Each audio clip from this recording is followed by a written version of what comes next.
Bismillahirrahmanirrahim. Assalamualaikum warahmatullahi wabarakatuh. Pada kesempatan kali ini, saya akan menjelaskan dan memaparkan materi tentang pendekatan dalam kebijakan pendidikan. Yang pertama, pengertian analisis kebijakan. Menurut KBBI, analisis diartikan sebagai penyelidikan terhadap suatu peristiwa berupa karangan atau perbuatan untuk mengetahui kondisi faktual, sebab, musabab, duduk perkaranya. Menurut Duncan, pada 1985 mengartikan analisis kebijakan sebagai suatu disiplin ilmu sosial terapan yang menggunakan argumentasi dengan menggunakan fakta-fakta untuk menjelaskan, menilai, dan membuahkan pemikiran dalam rangka upaya memecahkan masalah publik.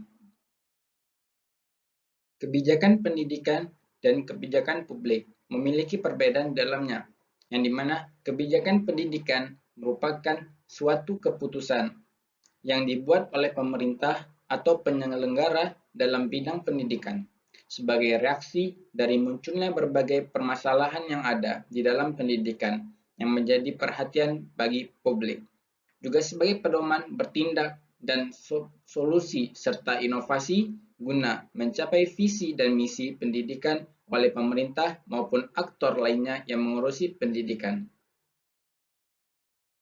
Kebijakan pendidikan dan kebijakan publik memiliki ciri di antaranya. Yang pertama, kebijakan tersebut dibuat oleh negara atau lembaga yang berkaitan dengan eksekutif, yudikatif, dan legislatif. Yang kedua, kebijakan ditunjukkan untuk mengatur kehidupan bersama. Dan yang ketiga, untuk mengatur masalah bersama. Analisis kebijakan pemerintah. Agar diketahui secara jelas, masalah yang akan dijawab oleh kebijakan dan masalah yang berpeluang timbul sebagai akibat implementasi kebijakan pendidikan itu tersendiri.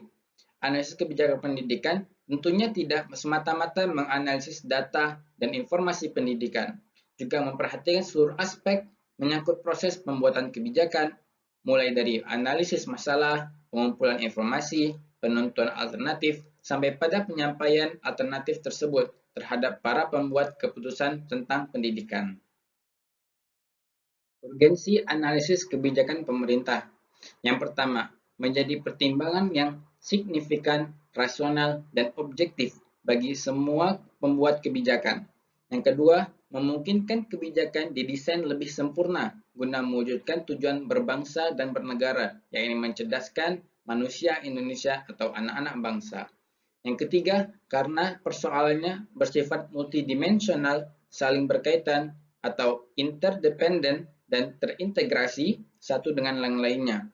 Yang keempat, memungkinkan tersedia pedoman panduan yang komprehensif dalam pelaksanaan dan evaluasi kebijakan pendidikan. Dan yang kelima, memberikan peluang yang lebih besar untuk meningkatkan partisipasi orang tua, siswa, dan masyarakat. Fungsi analisis kebijakan pendidikan. Yang pertama, sebagai fungsi alokasi dalam pengembangan dan pengkajian tingkat makro. Yang kedua, sebagai inquiry. Fungsi inquiry. Setiap pembahasan isu dan masalah pendidikan integral dengan isu strategis lainnya.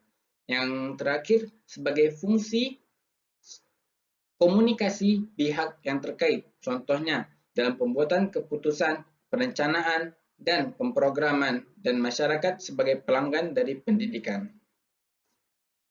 Selanjutnya, terdapat karakteristik kebijakan analisis kebijakan pendidikan. Yang pertama, di dalam analisis kebijakan terdapat tujuan pendidikan. Yang kedua, memiliki aspek legal formal. Yang ketiga, memiliki konsep operasional. Yang keempat, dibuat oleh yang berwenang. Yang kelima, dapat dievaluasi. Dan yang keenam, memiliki sistematika. Pengertian pendekatan.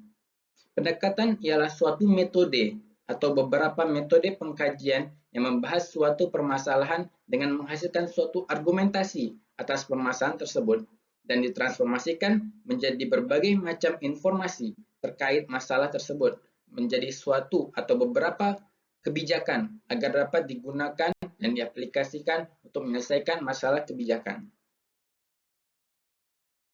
Terdapat macam-macam pendekatan. Yang pertama ada pendekatan empiris, pendekatan evaluatif, pendekatan normatif, pendekatan institusionalisme. Yang kelima ada Mandling, Trout, and Gulbenkian.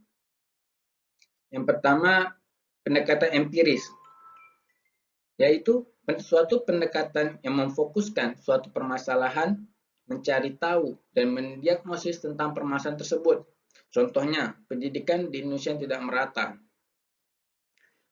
Pada permasalahan ini difokuskan terhadap ketidakmerataan dari kualitas pendidikan yang ada di Indonesia.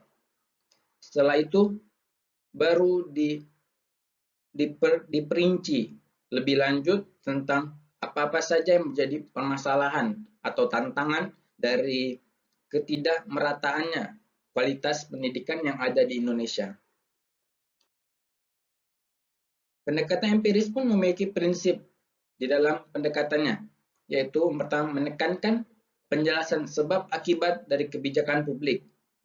Yang kedua, menghasilkan informasi deskriptif ataupun prediktif. Yang kedua ada pendekatan evaluatif. Pendekatan ini pendekatan yang menjelaskan hasil dari suatu kebijakan yang dihasilkan sebelumnya. Kebijakan tersebut telah dijalankan dengan menjalankan program yang telah ditetapkan dan sesuai kriteria yang diinginkan. Prinsip pada pendekatan evaluatif yaitu untuk menilai manfaat atau value dari setiap kebijakan. Yang kedua, informasi yang dihasilkan dilanjutkan dengan perbandingan. Selanjutnya ada pendekatan normatif, yaitu merupakan suatu usaha untuk memberikan solusi, suatu norma, kaidah, atau resep yang diharapkan menjadi suatu bentuk upaya dalam memecahkan masalah. Yang dimana nantinya dalam analisis kebijakan ini, pendekatan ini dapat membantu dalam pengambilan keputusan dengan lebih efisien dan memecahkan masalah kebijakan. Prinsip pendekatan normatif yaitu yang pertama menekankan pada tindakan apa yang harus dilakukan.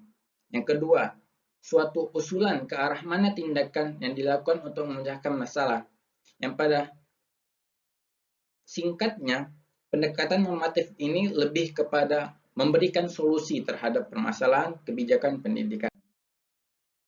Yang keempat, terdapat pendekatan institusionalisme, yaitu pendekatan yang terfokus pada struktur, organisasi, tugas, dan fungsi institusi pemerintah. Pada dasarnya, pendekatan ini suatu model yang dikembangkan oleh para pakar ilmu politik dengan memandang kebijakan publik sebagai suatu tugas yang dikerjakan oleh lembaga-lembaga pemerintah untuk membuat kebijakan publik. Prinsip dari pendekatan institusionalisme ini, yang pertama, menempatkan kebijakan sebagai output institusional. Yang kedua, hubungan antara kebijakan dengan institusi pemerintah sangat dekat. Yang ketiga, menekankan struktur daripada proses atau perilaku politik. Yang dimana prinsip ini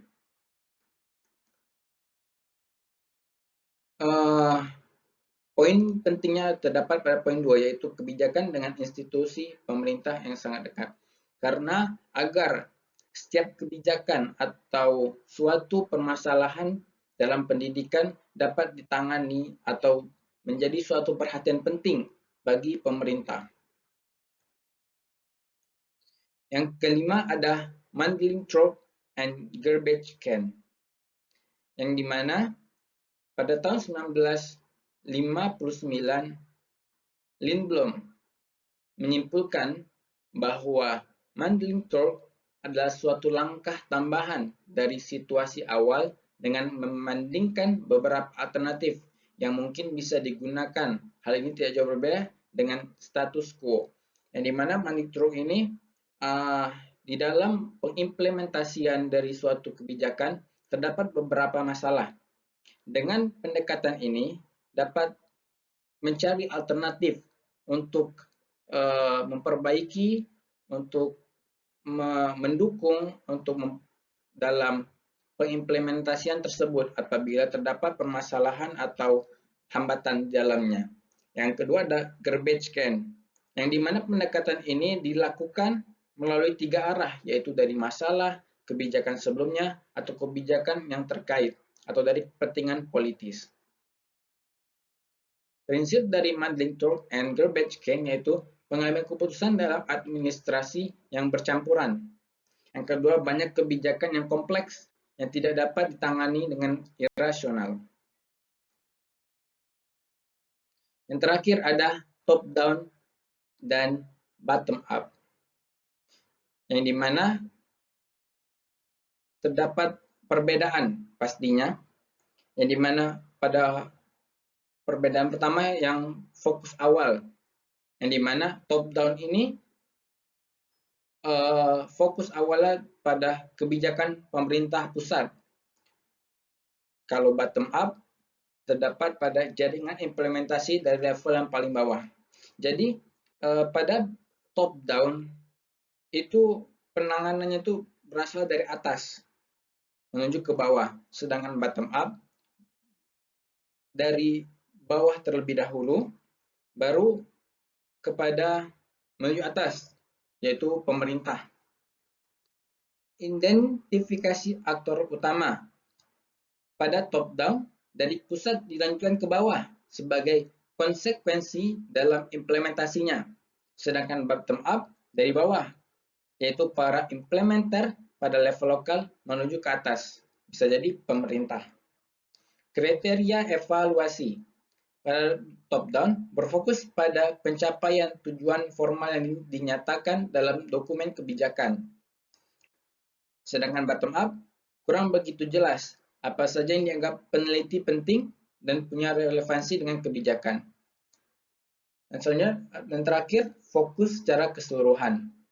Bagaimana mekanisme implementasi bekerja untuk mencapai tujuan kebijakan. Sedangkan bottom up, interaksi strategis antara berbagai aktor yang terlibat dalam implementasinya.